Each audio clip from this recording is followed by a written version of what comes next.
A very good morning to everybody. Welcome to the opening bell. It is a delight to be with you on the 5th of December. Let's make this one count, ladies and gentlemen. This is the opening bell. It's really shaping up to be a busy session. And so before we get into the busy session, remember, guys, the information we discuss in this video is opinion and should not be construed as advice in any way. A very good morning once again to the guys that have just joined me here. Thanks for tuning in once again. It is really, really, really good, to be with you. Let's get started very simply here with mentioning the following. Investors around the world position themselves ahead of key economic data and central bank decisions, guys.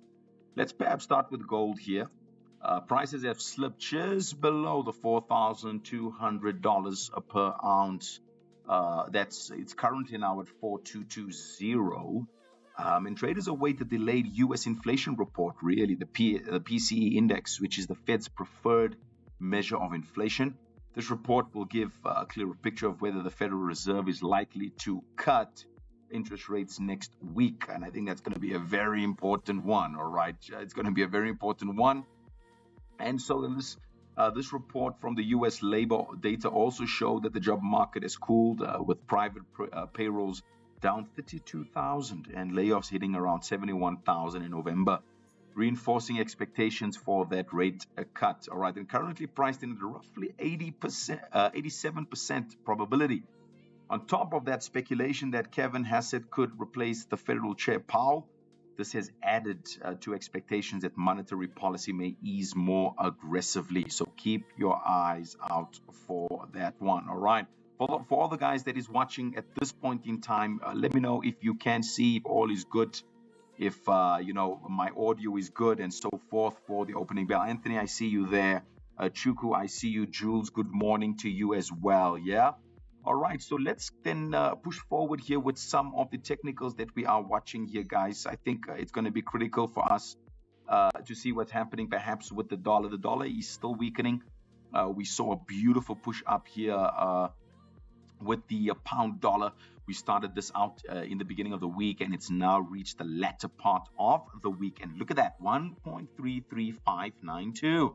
That's where we are currently at. So it's managed to go to the places that we had projected, anticipated, and analyzed, and we're pretty chuffed about it. The Euro USD, though, is struggling over here, as well as the NZD USD. Although the probability is still very high within our favor and with what we have analyzed, it is taking a bit of time, and that's going to be key for us to watch.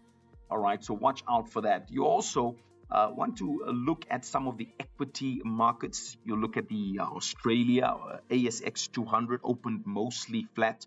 You also want to look at the Japanese Nikkei, dropped about 1.2%.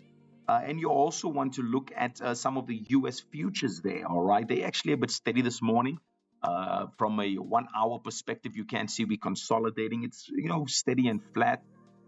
Markets are obviously watching the delayed September PCE data along with consumer spending and income figures.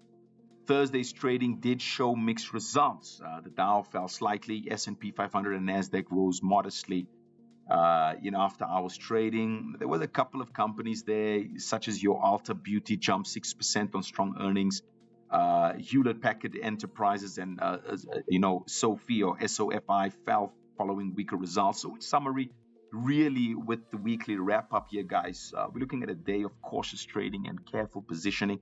Investors are balancing central bank signals, inflation data, job numbers, and geopolitical results. So the guys can check out quite a plethora of assets here. Look at the USD JPY, for instance. We're still in that corrective phase there. Look at that.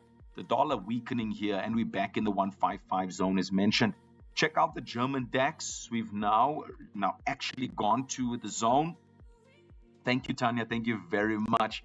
All right. And you can see we've now gone back to the 23934 area right there, which we have anticipated. Remember, guys, we are looking at a much more bearish tone here from the higher time frame perspective. So we were essentially trading, or at least looking at the corrective wave here on the shorter time frames, which has managed to pan out. The structure is developed, it's done. We want to see if there's a continuation now back to the upside. So watch out for that one. The NZD CAD, a little bit unclear at this point, guys. So I'm not going to pursue or carry on with this one. It's a little bit unsure. The NZD JPY as well. I can give you so much on it, but at this point, we needed to break out of the funk it's in. I'm saying funk because it's really just consolidation, all right? And then obviously you want to watch out for some of the cryptos as well. They are and seem to be pushing up quite a little bit here. Some of them, the Bitcoin is still in that corrective wave to the upside after the dramatic drop down to the 80,000 per coin. That's a correction that's formed. Now, watch it over the weekend, all right? With the dollar weakening, we could see the bit obviously pushing up further over here, back to the 90s here, or deeper into the 90s, if I could say. So you can watch it over the weekend. We do know that crypto has the proclivity at the end of the year to have similar pattern behaviors, or at least patterns, if I can put it that way, where you see a rally in many of them. With the dollar and all the factors that surround it, like the tariffs and obviously the geopolitical influence and interest that Trump has had in various countries, your Polands, your Russias, your Ukraines, and even in Africa. We saw that the dollar has been very volatile, and we're seeing that weakness. Even that shutdown, I don't know if I mentioned shutdown, but I'm mentioning it now, that shutdown with the funding agreement that should be finalized by next year, Jan, has caused a lot of turbulence, all right? And so, obviously stay tuned to see the update, but from a trading week perspective, as a nice wrap-up, all right, we're seeing the dollar weaken here today a little bit more, and we're seeing some of the other currencies against the US dollar push to the upside. So watch out for the gateways. We're now at 9. Watch out for 12. Watch out for the 3 o'clock or the 1500-hour gate, as well as the 1800-hour gate as well. That's going to be key, all right? Let's see how that goes. But for today, weaker dollar, at least this morning, we're seeing it come through. Watch the NZD USD, the Euro USD, some good figures, some good push, some good momentum to the upside, all right? And guys, remember, if you'd like to open up that account with us, don't forget www.tdmarkets.com. You can also email us at care@tdmarkets.com. Don't forget, Crypto Decrypted at 2 o'clock this afternoon via YouTube. Join us as we do go through, some of the crypto there. All Crypto Decrypted at 2 o'clock. That's 1400 hours YouTube or via YouTube, yeah? See you guys next week, Monday. Have a fantastic weekend. Spend time with the family, as we always say. All right, be blessed. All right, it was really a pleasure being with you once again for this trading week here. We'll be back with some more. This is Ashley Reeve, and I'm signing out. Ciao, ciao.